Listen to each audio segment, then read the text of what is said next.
नमस्कार दोस्तों, आपका स्वागत है आपके ही YouTube चैनल LLP पर।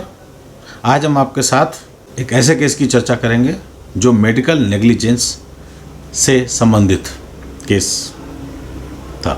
इस केस में हुआ ये, एक महिला थी जो कि प्रेग्नेंट थी और उसकी प्रेगनेंसी लगभग 32 हफ्ते की हो गई थी।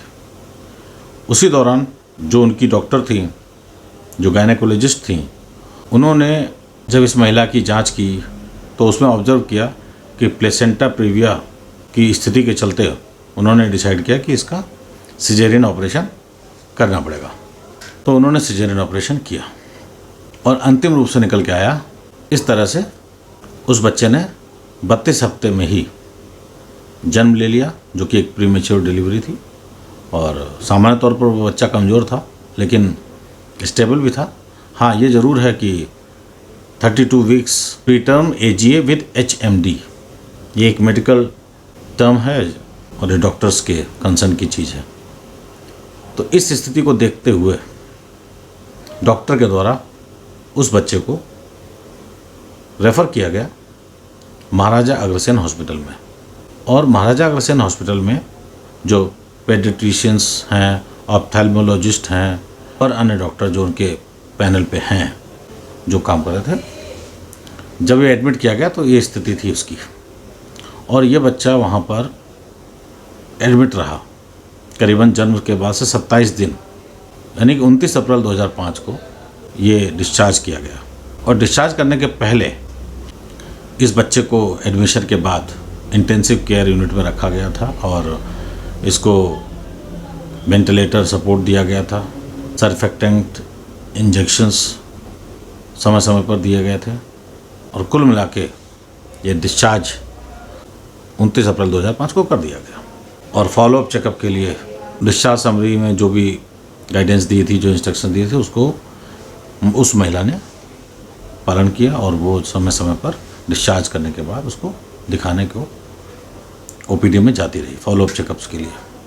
कुछ समय बाद इस महिला को अपने बच्चे को लेकर कुछ ऐसा प्रतीत हुआ जैसे कि इसको विजुअल रिस्पॉन्सेज में तकलीफ़ हो रही है, यानी कि जो देखने संबंधी इसकी कैपेसिटी है उसमें कुछ एबनॉर्मल सी फील हुई इसको।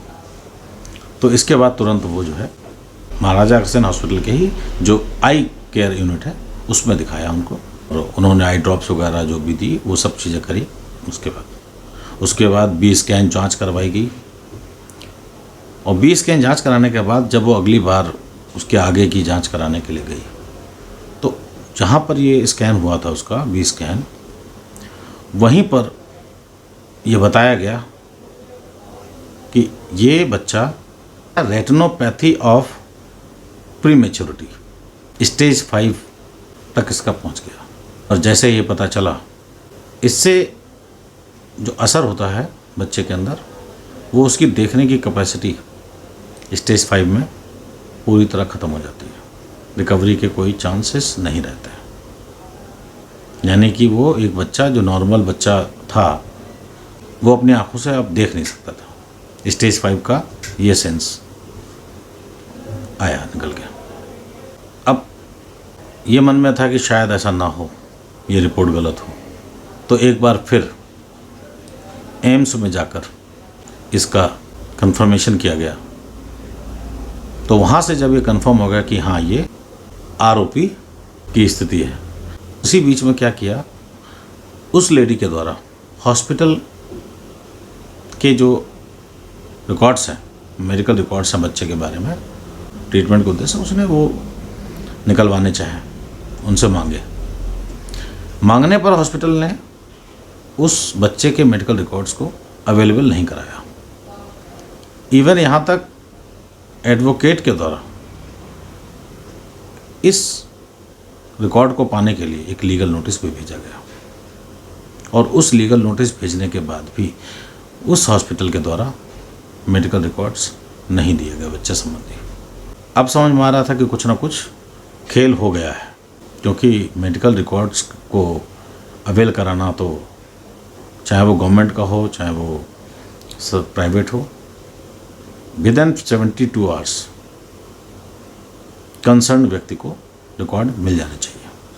ये एक मैंडेटरी ड्यूटी है, लेकिन हॉस्पिटल के द्वारा ऐसा किया नहीं गया। वो महिला थक हार के मेडिकल काउंसिल में शिकायत करती है और डायरेक्शन के लिए कहती कि इनको डायरेक्ट किया जाए कि ये सारे कागजात जो भी मेडिकल संबंधी हैं वो दें। तो कुल मिला के मैं आपको ये बता दूं कि इस डायरेक्शन के बाद करीबन 2 वर्ष के बाद ये मेडिकल रिकॉर्ड्स उसके हाथ आए, और जब उसके हाथ ये डॉक्यूमेंट्स आए तो एक बड़ा खेल सामने आया। वो खेल ये था कि इस बच्चे का ROP टेस्ट जो था वो कराया ही नहीं गया था कभी भी, लेकिन मेडिकल रिकॉर्ड्स में इस टेस्ट को कहीं ना कहीं फिट करके, इंटरपोलेशन करके ये दिखा दिया गया था कि ऐसा टेस्ट किया जा चुका है, समय के भीतर ही किया जा चुका। तब इसके बाद कंप्लेनेंट के द्वारा एक कंज्यूमर कंप्लेंट फाइल की गई, और उस कंज्यूमर कंप्लेंट में 1,30,25,000 रुपये कंज्यूमर फोरम से दिलाए जाने के लिए कहा गया। और आपको बता दें कि जब भी इन्होंने जो डिस्चार्ज स्लिप, जब डिस्चार्ज के साथ डिस्चार्ज स्लिप दी थी, ना स्लिप में इस ROP टेस्ट का कोई जिक्र किया गया था और ना ही और किसी रिकॉर्ड में इसका जिक्र था, लेकिन अल्टीमेटली कहीं ना कहीं उसको इंटरपोलेट करके कर दिया गया था। लेकिन वो कम्प्लीटली मेडिकल रिकॉर्ड का एक पार्ट नहीं बन पा रहा था, एक चेन जो है वो नहीं बन पा रही थी। कहीं ना कहीं कोशिश की जा रही थी, कवर अप करने की कोशिश की जा रही थी।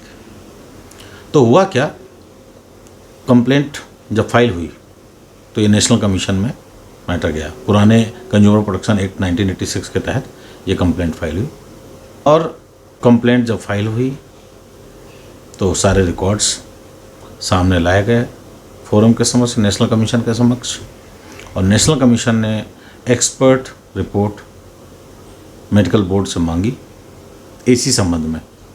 जो retinopathy of pre maturity ROP है, इसकी क्या गाइडलाइंस हैं, क्या प्रोटोकॉल है।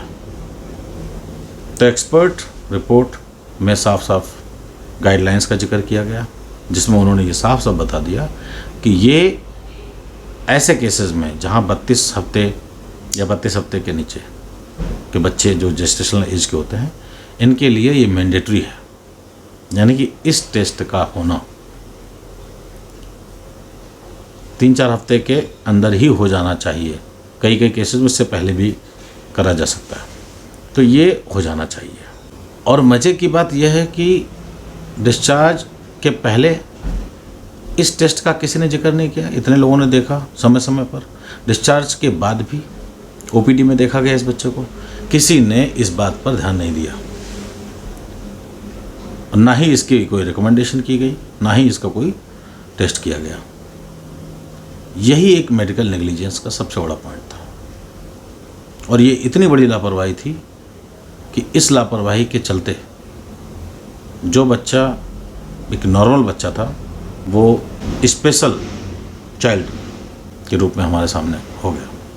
इसलिए ये कंप्लेंट नेशनल कमीशन के सामने जब पहुंची तो उन्होंने हर पहलू पर ध्यान दिया, और इस बात का भी ध्यान दिया कि ये जो मेडिकल रिकॉर्ड्स इनको 2 साल में प्रोवाइड किए गए, ये कहीं ना कहीं इस बात को इस्टेब्लिश करने में सक्षम है कि ये जो खेल किया गया है, ये लापरवाही जो की गई है, उसको कवर अप करने के लिए इंटरपोलेशन करके किसी तरीके से ये दिखाने की कोशिश की गई थी कि ऐसा किया गया। क्योंकि उसके साथ फिर बहुत सारे सवाल उठाया गया कि अगर आपने ये टेस्ट किया था तो इसके लिए आपने क्या क्या किया, वो सारी डिटेल्स जो हैं वो मेंटेन होती हैं, वो सब खाली पड़ी थी। किस तरह से टेस्ट किया, क्या रीडिंग्स आई, कुल मिला के वो टोटल, मैं उस डिटेल में नहीं जा रहा जो मेडिकल से कंसर्न है, सिर्फ इन नटसेल ये बता देता हूँ कि उसमें ये डिस्क्रिपेंसीज पाई गई थी कि ROP जो टेस्ट अगर है अगर किसी ने किया है तो उसके करने के बाद ये चीज़ें होनी चाहिए उसमें, वो नहीं थी। तो इससे कहीं ना कहीं ये और कंफर्म हो जा रहा था कि ये एक कवर अप करने की कोशिश है, अर्थात किया कुछ नहीं गया इस पर्टिकुलर टेस्ट के बारे में, जिसकी इतनी बड़ी महत्वपूर्ण भूमिका थी कि यदि ये अर्ली स्टेज पे, ये जो पता चला स्टेज 5 पे सीधे, और ये अर्ली स्टेज पे ही पता चल जाता, ये पूरी तरह क्योरेबल होता, इसमें कोई भी दिक्कत नहीं होती। लेज़र से ट्रीटमेंट कर सकते हैं स्टेज 3 में। इस तरीके से चीज़ें मतलब अवेलेबल हैं, साइंटिफिकली ये चीज़ें संभव हैं। लेकिन यहाँ तो ना तो उस टेस्ट के बारे में किसी ने करने की सलाह दी और ना ही इस बारे में कभी बात हुई। और बच्चे को जब विजुअल रिस्पॉन्सेस माँ ने जब देखे, जब उसके ठीक नहीं थे, एबनॉर्मल थे, उस समय वो दौड़ने भागने जो लगी और वो उसी हॉस्पिटल के आई यूनिट में गई, वहाँ पर भी आई केयर यूनिट में भी ये चीज़ें नहीं देखी गई। और इसमें इस महिला का कोई दोष नहीं। इस महिला से जो चीज़ एक्सपेक्टेशन की गई वो इस लेडी ने करी। इसी दौरान लड़ते लड़ते कंप्लेंट, इसके जो पति थे वो security guard municipal corporation of Delhi में थे और उनका भी देहांत हो जाता। लेकिन महिला में आत्मविश्वास था और वो भारतीय जुडिशल सिस्टम में कहीं ना कहीं भरोसा रखती थी, इसलिए उसने इस चीज़ को परस्यू करती रही, तो अपने कंप्लेंट को परस्यू करती रही, जिसका परिणाम ये हुआ कि नेशनल कमीशन ने